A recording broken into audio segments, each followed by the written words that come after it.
Good evening and welcome to KMTV. I'm Andy Richards. It's been another busy week in our newsrooms across the county with stories from all corners of Kent. It was on Wednesday that an inquest into the death of a schoolgirl who died on a railway crossing in Whitstable found she was wearing headphones at the time. Sasha Wheeler was knocked down on the Glebe Way crossing by a London-bound train in February as it travelled at almost 50 miles an hour. However, despite a verdict of accidental death, Sasha's family have urged Network Rail to overhaul safety measures at the crossing. During the inquest, it was revealed it was already rated as high risk. Had safety measures been put in place following the August 2014 risk assessment, lives may have been saved. The death of Sasha could therefore have been avoidable, but had Network Rail acted upon their own risk assessments. It was on Monday when an explosion blew a cash machine from a wall in Borough Green, allowing thieves to escape with the money inside. Aidan Gregory has more. Last night, thieves stole an ATM from this Barclays bank in Borough Green. Alarms were still sounding as commuters made their way to work. Police still do not know how much was actually taken from the ATM, but have said inquiries are still ongoing. The bank was cordoned off as police examined the scene and engineers surveyed the extensive damage to the bank building. It has emerged that criminals pumped gas into the ATM before triggering an explosion to retrieve the money. While the investigation is still ongoing, questions have to be asked if thefts such as this could have been prevented. Aidan Gregory for KMTV. On Thursday, there was news that Ashford's designer outlet is set to double in size as planning proposals to add 38 new shops have been given the go-ahead. Samantha Williams from our Ashford office has the details. Around 14 new shops and 7 restaurants will open in Ashford when the designer outlet expands. Planning permission was granted last night to almost double the size of the shopping centre, which will create around 500 extra jobs. However, restrictions have been placed on owners MacArthur Glen on exactly what and cannot open there.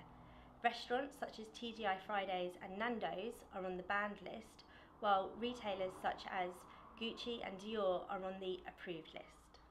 With the expansion going ahead and new jobs coming to the area, we went to find out what the people on Ashford's High Street think of the project. The outlet brings coaches in, doesn't it, now?